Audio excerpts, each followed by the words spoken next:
Fala, abençoados! Tudo bem com vocês? Está começando mais um vídeo aqui no canal A Bênção que Enriquece. Eu sou o Edu Candeia, seja muito bem-vindo. No vídeo de hoje nós vamos fazer a parte 2 da lição de número 3 da Escola Bíblica Dominical, a lição das revistas da CPAD. Então, a lição de número 3, que nós vamos estudar no próximo dia 15 de outubro, dia do professor, tem como tema o seguinte: missões transculturais no Antigo Testamento. A gente já falou na primeira parte, tá? Primeiro vídeo que a gente fez, a gente falou sobre o plano de Deus, incluindo Israel, né? Com um propósito missionário. E a gente falou sobre o plano de Deus, a falha de Israel e também a contribuição de Israel para esse projeto de missões. Então, a verdade prática diz o seguinte, ó: o amor de Deus para com as nações deve ser o mesmo objetivo de todos os que militam pela salvação das almas perdidas. Então, o amor de Deus deve ser o ponto de partida, a causa principal para que toda a humanidade se mobilize, todos os cristãos, né? Todos aqueles que professam a fé em Jesus Cristo se mobilizem para manifestar esse plano de salvação a todas as pessoas. Então, quero convidar você, se porventura você é novo por aqui, a se inscrever no nosso canal. Nesse canal nós falamos sobre a Bíblia de uma maneira simples, clara, mais objetivamente possível, e tratamos também das lições da Escola Bíblica Dominical, também de uma maneira simples, tá? Então, agora nós vamos falar sobre a parte 2. Diz assim, ó: o amor de Deus para com outras nações. A parte 2, ela tem 3 subtópicos aqui que nós vamos acompanhar. Se você tem a sua revista, por favor, acompanhe aí a nossa leitura. O ponto 1, subtópico 1, diz assim, ó: os olhos de Deus sobre todos os povos. Johannes Blaum, erudito em missiologia, que escreveu sobre os fundamentos do Antigo Testamento para missões, afirma que, desde o início, Deus mantinha seus olhos em todas as nações e povos. Podemos perceber isso nos capítulos 40 a 55 do livro do profeta Isaías, na ida do profeta Elias a Serepta e no livro do profeta Jonas. Então são as duas ênfases que o comentarista trouxe para a gente analisar aqui essa questão de missão transcultural, missão saindo de dentro de Israel e indo buscar em outros países, em outros povos. Então, nos livros proféticos, encontramos profecias de restauração, incluindo um dia futuro no qual as nações estarão entre os redimidos. Portanto, a preocupação de Deus, esse é o ponto principal aqui, a preocupação de Deus para com as nações é clara no Antigo Testamento. Então aqui, o amor de Deus e os olhos de Deus estava e está sobre todos os povos, sobre todas as nações. O interesse de Deus é que todos os povos, todas as pessoas, nações, cheguem ao conhecimento da verdade. A Bíblia afirma para nós que Deus não tem prazer na morte do ímpio, mas que ele se converta do seu mau caminho para que viva. Então sempre a gente precisa destacar isso aqui. Deus, ele não tem prazer na morte, mas ele tem prazer na salvação do ímpio. Mas para que isso aconteça, o ímpio deve se converter dos seus maus caminhos. Então fala sobre arrependimento, mudança de atitude. Não vem com aquela, eu vou lembrar aqui, não vem com aquela conversa de que venha como estás, permaneça do jeito que você quiser, se mantenha praticando tudo que você fazia antes. Não, não, não. No evangelho verdadeiro, os seguidores de Jesus Cristo, eles são ensinados, orientados e transformados através do mover do Espírito Santo em suas vidas para que eles mudem de atitude. Isso é uma mudança radical. Pode ser que em determinadas práticas a pessoa tenha um pouco mais de tempo, um processo. Porém, né, processo ele tem início, meio e fim. Assim nós cremos. Então o Espírito Santo, ele é poderoso para transformar a minha e a sua vida como a de qualquer um no mundo, desde que essa pessoa se arrependa e reconheça a Cristo. Então, os olhos de Deus sobre todos os povos. Olhai para mim e sereis salvos, todos os povos da terra. Assim o Senhor Deus falou em Isaías. Então, se você tiver um tempinho, leia aí os capítulos do 40 ao 55 de Isaías. Então, a gente fechando aqui o ponto 1, indo para o ponto 2, que é o episódio ali da viúva de Sarepta e o profeta Elias. Sarepta é uma antiga cidade fenícia, localizada próxima ao sul de Sidom. Quando Elias profetizou, ou seja, essa turma aí já eram considerados gentios, tá? Que eram povos fora de Israel, dos judeus no caso. Quando Elias profetizou a grande seca que haveria na terra e castigaria Israel, Deus o enviou justamente à cidade de Sarepta, a casa de uma viúva que era muito pobre. Quando Elias chegou lá, ela, foi o episódio, né? Ela tinha um pouquinho só de azeite, de farinha, e ela faria um bolo e seria praticamente a sua última refeição, onde ela e o filho comeriam, e assim ela pensava, né? Imaginava. Seria a última refeição e eles morreriam de fome. Porém, Deus enviou Elias ali. Então, ela já estava convencida de que ela e seu filho, né, morreriam logo depois dessa refeição. Mas, quando a viúva obedeceu a palavra de Elias, o profeta, ela foi abençoada com o milagre da botija, a multiplicação da farinha e do azeite. Então, é importante aqui, lição, né? Ela recebeu a visita de um profeta e ela creu, ela acreditou.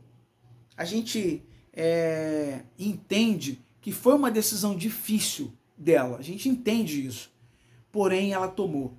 Às vezes nós precisamos tomar em determinadas situações, em algumas, que a gente pode falar assim, o doutor Augusto Cury fala, né, em algumas encruzilhadas da vida, a gente precisa tomar decisões difíceis, mas crendo num Deus que é poderoso para restaurar, para abençoar abundantemente a nossa vida e a vida de outras gerações através da nossa vida, nós precisamos crer nesse Deus que tem um amor que excede todo entendimento e ele cuida do seu povo, daqueles que se propõem a obedecer. Foi o que aconteceu com essa mulher. Então, só que aconteceu o seguinte, ó.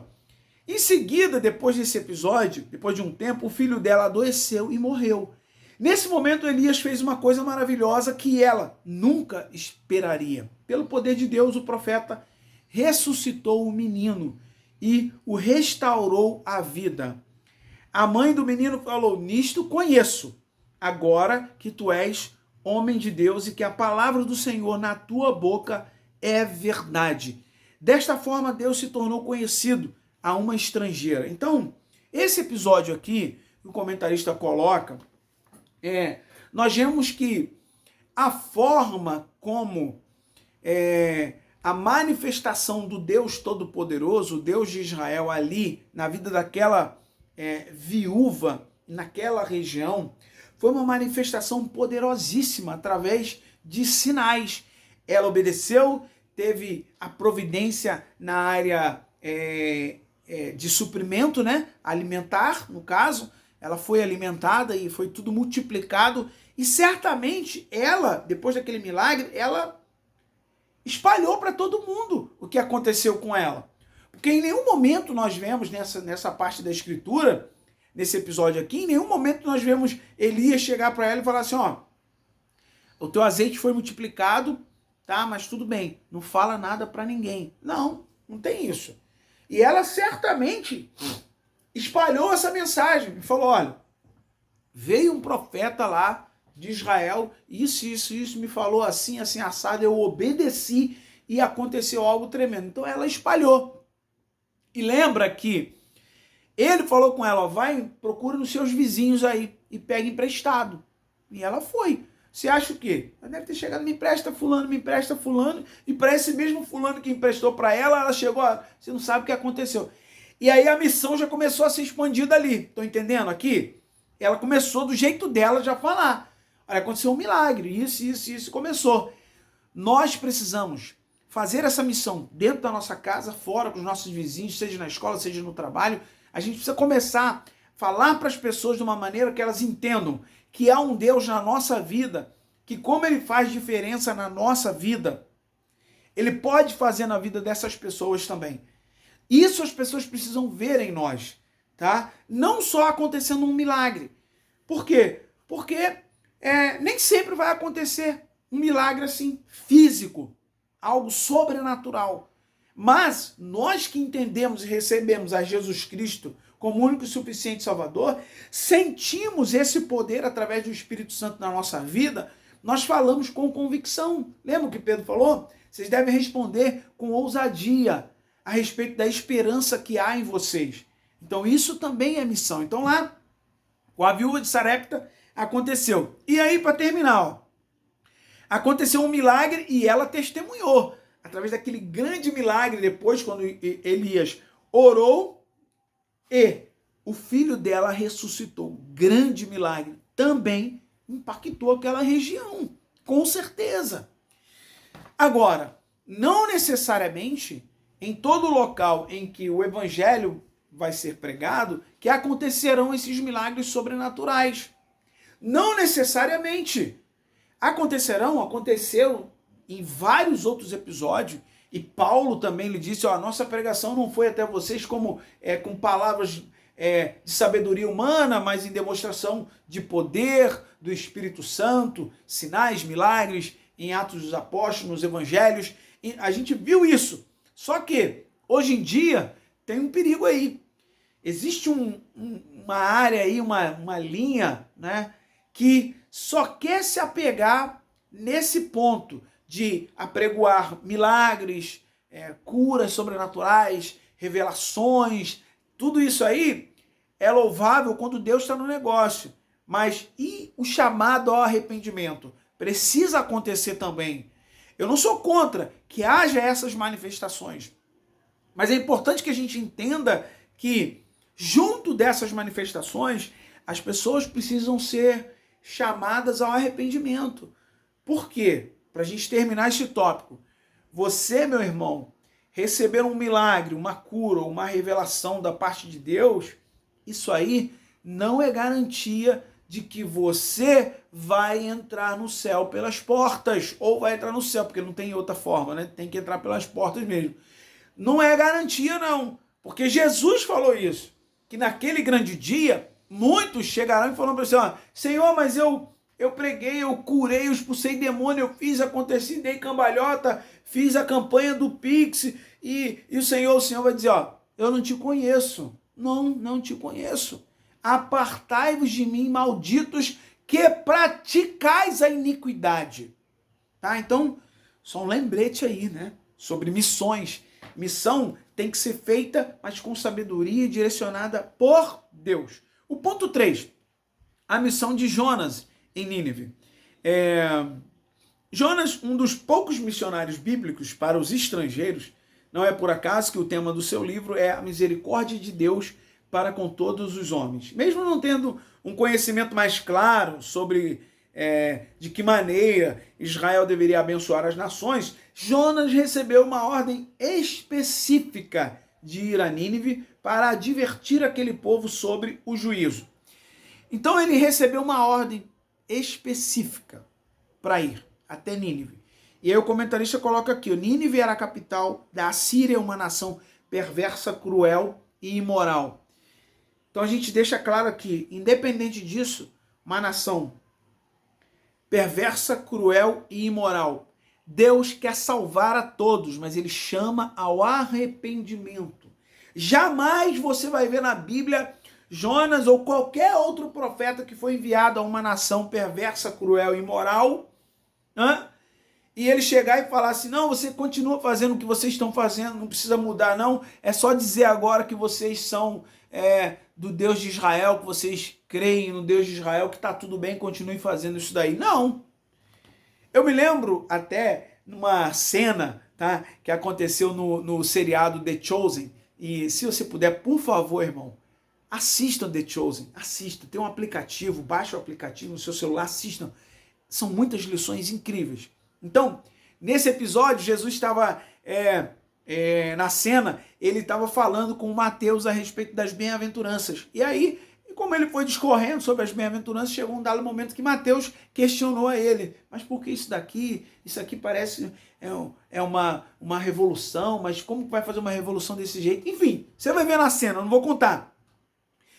Terminou a cena, Jesus dizendo o seguinte, Mateus, eu não vim fazer uma revolução, isso é um manifesto. Eu estou dizendo às pessoas, eu quero ser claro para as pessoas que elas devem mudar de postura para serem alcançadas. Senão, Jesus viria e falaria para todos, oi, tudo bem? Continuem fazendo o que vocês vêm fazendo há muitos anos. Afinal de contas, né? Olha aí o resultado, tá tudo bem. Não, Jesus não veio com isso. Jesus veio para ser assertivo e falar assim, olha, vocês precisam mudar as atitudes de vocês, porque então, vocês alcançarão misericórdia da parte do Pai.